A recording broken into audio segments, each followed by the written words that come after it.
अगर हम ये कहें कि इस पार्टी का, चाहे कांग्रेस पार्टी हो, चाहे वो राष्ट्रीय जनता दल हो या जेएमएम, इसका नाता करप्शन के साथ, भ्रष्टाचार के साथ जुड़ा हुआ है। एफआईआर तो उनके ऊपर होने चाहिए था, हेमंत सोरेन के ऊपर, मुख्यमंत्री के ऊपर होना चाहिए था 144 का। तो उन्होंने उल्लंघन किया, सरकार उनकी है, उनके सरकार ने, उनके पदाधिकारी ने 144 का ऐलान करता है शाम तक, और फिर मुख्यमंत्री आकर के गाड़ी के बोनट पर खड़े होकर के भाषण देते हैं। जब तक एक एक भ्रष्टाचारियों को इस सही जगह तक हम लोग नहीं पहुंचा देते हैं, तब तक आंदोलन जारी रहेगी और संघर्ष जारी रहेगा। अभी जांच में आप बाधा मत डालिए, जांच में आप सहयोग करिए। आपको बुलाते हैं तो आप उसमें हाजिर हुई जाइए। अगर आपने गड़बड़ नहीं किया है तो फिर डर किस बात की। कल 22 तारीख को प्राण प्रतिष्ठा भी हुआ और देश के यशस्वी प्रधानमंत्री और दुनिया के सबसे लोकप्रिय नेता आदरणीय नरेंद्र मोदी जी के कर कमलों से ये काम संपन्न हुआ।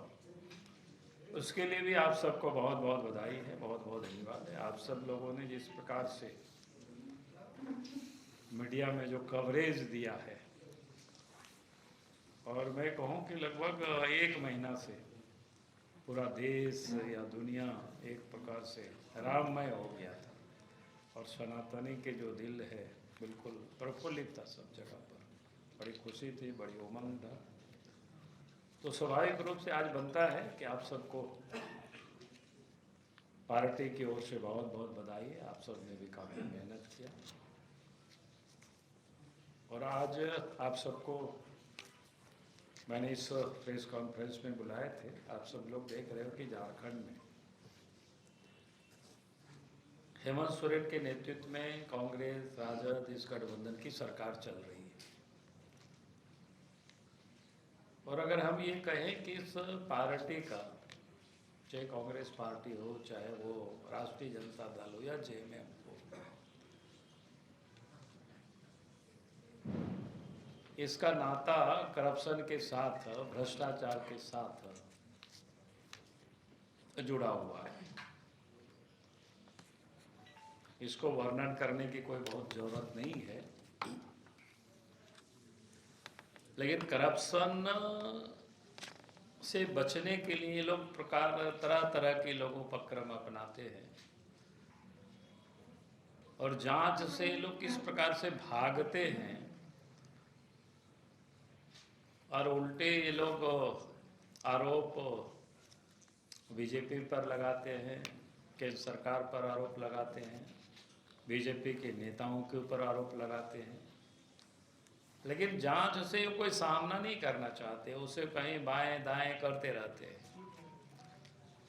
आप सब लोगों के संज्ञान में आया ही है बातें, कुछ 2 दिन पहले आप सब ने देखा, क्या कहते हैं, 2 दिन नहीं, कल का ही तारीख है, कल महत्वपूर्ण तारीख था। जैसे एक तो हमने कहा कि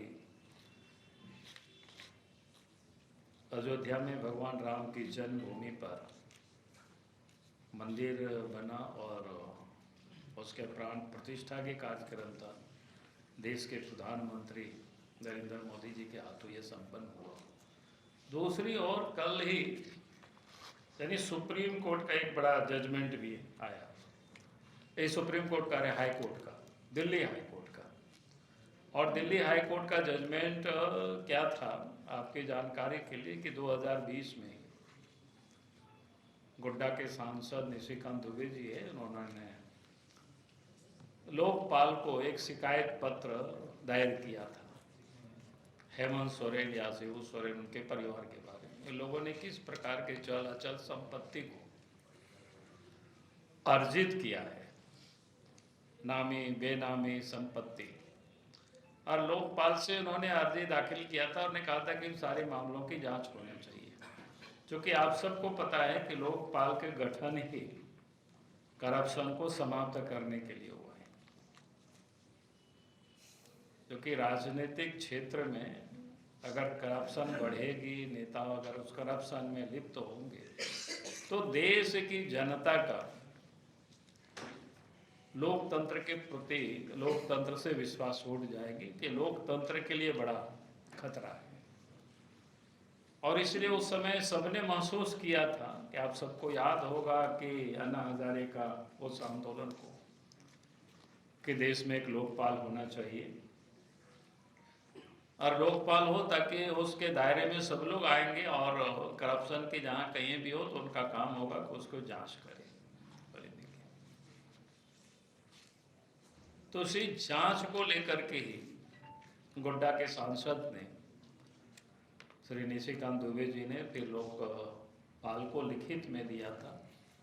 फिर उनका अपना जो भी प्रक्रिया होता है उन्होंने फिर उस प्रक्रिया के तहत सरकार कार्य शिबू सोरेन के परिवार को बार बार नोटिस किया, नोटिस का जवाब, और फिर जो उनका प्राइमरी जो जांच होता है वो सब भी उन्होंने लोकपाल ने कराया।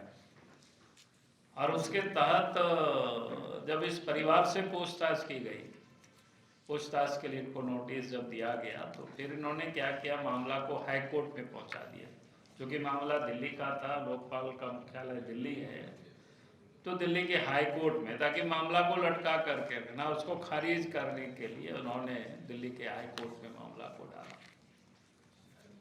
अब ये आश्चर्य होता है कि व्यक्ति एक और कहता है कि भाई हमने कोई गड़बड़ नहीं किया है, हमें फंसाया जा रहा है, तो फिर आपने गड़बड़ नहीं किया तो फिर आप भाग क्यों रहे हैं? आज क्या बोलते हैं, जांच को रोकवाने की आप प्रयास क्यों कर रहे हैं? आप जांच को फेस करिए, उसके सामने आप हाजिर होइए और अपना उन सारे सवालों का आप जवाब दीजिए।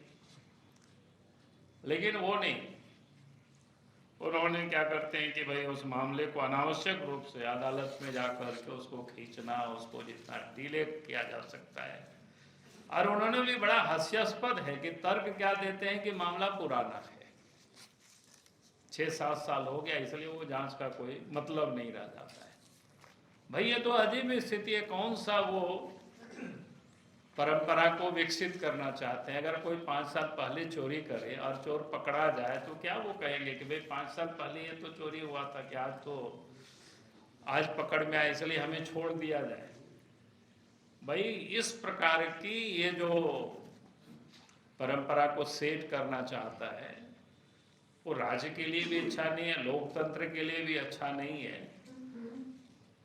तो इन्होंने इसको कह करके इन्होंने अदालत में मामला को ले गया कि भाई इसका कोई मतलब नहीं होता है, इसको खारिज कर देना चाहिए। तो आप इस मामले को ये सोच सकते हो कि भाई किस प्रकार से ये सरकार या हेमंत सोरेन जी या उनके परिवार या सरकार में जो लोग आज बैठे हुए हैं वो लोग मामले को किस प्रकार से लटकाने की लोग कोशिश कर रहे हैं, और इसका जो दुष्परिणाम क्या होगा वो किसी से छुपा हुआ नहीं है। आपने इधर ईडी का भी कार्रवाई को देखा है, किस प्रकार से ईडी की कार्रवाई को भी उन्होंने टालते रहा, कितना नोटिस देता है फिर आते नहीं है। और जिस दिन ईडी वालों को बुलाया उस दिन भी आप सब लोगों ने देखा कि क्या घटनाएं घटी, वो किसी से छुपा हुआ नहीं है। भाई जब घर में ईडी पहुंचते हैं तो स्वाभाविक है कि ईडी की सुरक्षा में सीआरपीएफ के जवान भी थे। और आप सबने देखा होगा कि इस प्रकार से आज तो अखबारों में सब छपा है कि उन्होंने उसके आईजी के ऊपर ही केस कर दिया, और केस इस आधार पर गया कि भाई 144 लगाया हुआ था।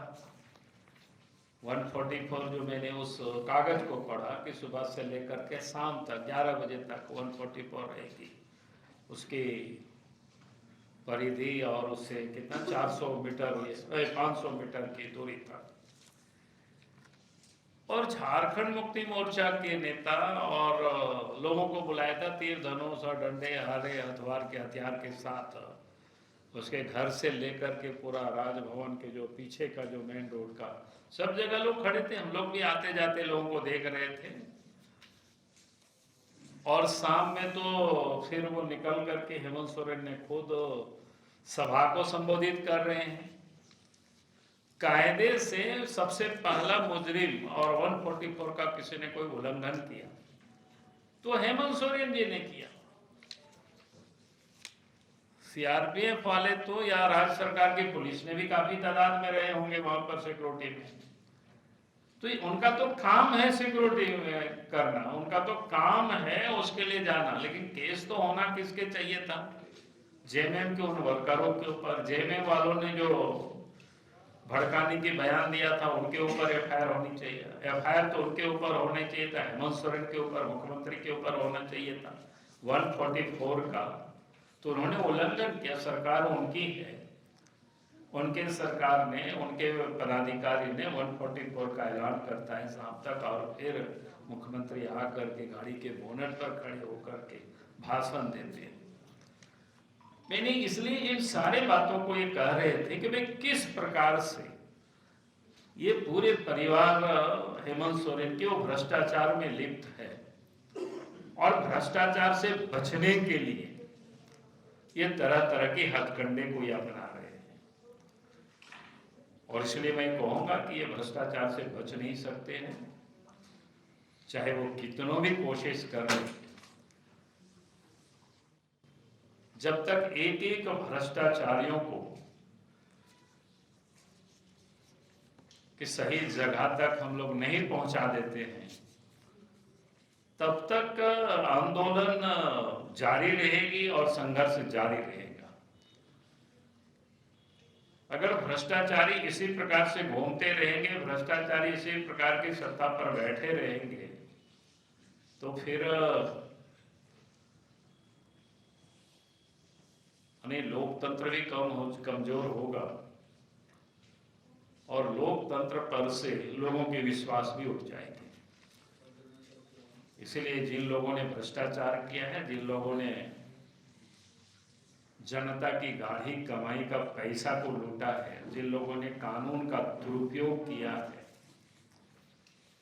वैसे सभी लोगों को सजा मिलनी चाहिए और उन सभी लोगों को सजा दिलाने तक भारतीय जनता पार्टी लड़ते रहेगी, आवाज उठाते रहेगी, संघर्ष करते रहेगी।